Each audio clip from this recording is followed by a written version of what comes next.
1939 ते 1946च्या काळात पनवेलच्या नाक्यावर घडून गेलेली ही वेदनामय घटना.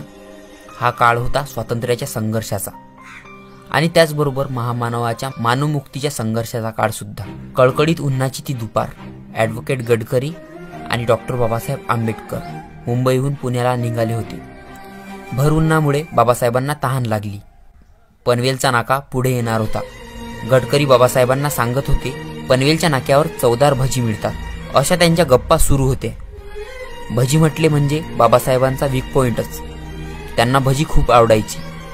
पनवेलच्या नाक्यावर सर्व हॉटेल मालकांना लागणारी लाकडे फोडून देणारा हा सोनबा निरक्षर पण मेहनती. त्याचे स्वप्न होते, एकदा तरी बाबासाहेबांचे दर्शन होईल व त्यांचे भाषण ऐकता येईल. माझ्या हाती तर कुऱ्हाड आहे, पण माझ्या लेकरांच्या हाती लेखणी येईल, अशी त्याची इच्छा होती.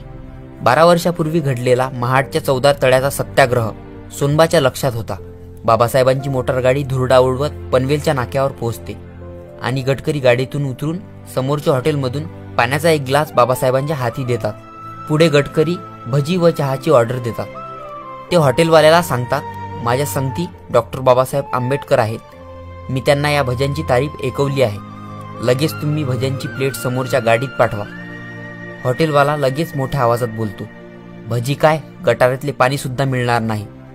माझे हॉटेल बाटवता का? चला चालते व्हा इथून. हे शब्द बाबासाहेबांच्या कानावर पडतात. गडकरी हॉटेल मालकांची कॉलर पकडतात. वातावरण गंभीर होते. तिथं बाबासाहेबांच्या हातातील ग्लास खाली पडतो. त्याचबरोबर बाबासाहेबांच्या डोळ्यातून अश्रू घळाघळा वाहू लागतात. उगाच या स्पृश्य मालकाच्या हॉटेलात आणले याची जाणीव गडकरींना होते.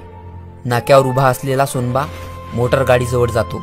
अपमानित झालेले बाबासाहेब त्याला बघवत नाही. बाबासाहेबांना तो विनंती करतो, बाबासाहेब, मी माझ्या घरातल्या मटक्यातलं पाणी आणतो, थांबा वाईच. सोनबा घरी पळत पळत जाऊन वापस येतो, पण तेवढ्या अवधीत बाबासाहेबांची गाडी तेथून निघून जाते. त्या दिवसापासून दररोज सकाळी सोनबा ताजे पाणी घेऊन पनवेलच्या नाक्यावर उन्हातानातही कामधंदा भूक तहान विसरून बाबासाहेबांची वाट पाहत असे. या हॉटेलवाल्याने पाण्यासाठी माझ्या बाबांचा अपमान केला आणि माझे बाबासाहेब अपमानाने शर्मिंदे होऊन पाण्याविना इथून निघून गेले, याचेच दुःख त्याला होते. बाबासाहेब परत या रस्त्याने येतील व मी आणलेले पाणी पितील, मग माझ्या बाबांचा कोणीही अपमान करू शकणार नाही.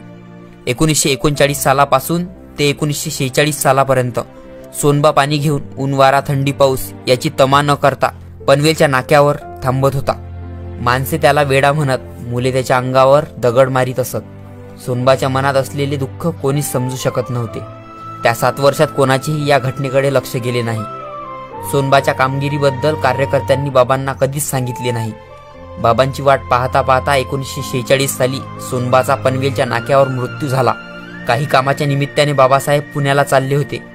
तेव्हा पनवेलचे कार्यकर्ते भातनकरांनी ही गोष्ट बाबांना सांगितली. तेव्हा बाबासाहेबांच्या डोळ्यात अश्रू दाटले. तिथे झाडाखाली पडलेल्या फुटक्या घड्याची खापरे गोळा करून त्यावर ताज्या फुलांची पुष्पचक्र ठेवून सोनबाला बाबासाहेबांनी श्रद्धांजली वाहिली. या घटनेतून कळून येते की त्या काळच्या अशिक्षित लोकांना पण बाबासाहेबांच्या उपकारांची जाण होती. पण आजच्या शिक्षितांना तर बाबासाहेबांची लाज वाटायला लागली आहे. अशा बेईमानांना मी एकच म्हणू इच्छितो, जर का भीम माझा लढला नसता तर तू त्याच नरकात सडला असता. खूप काही केले रे बाबांनी आपल्यासाठी, जाण ठेवा त्यांच्या उपकारांची.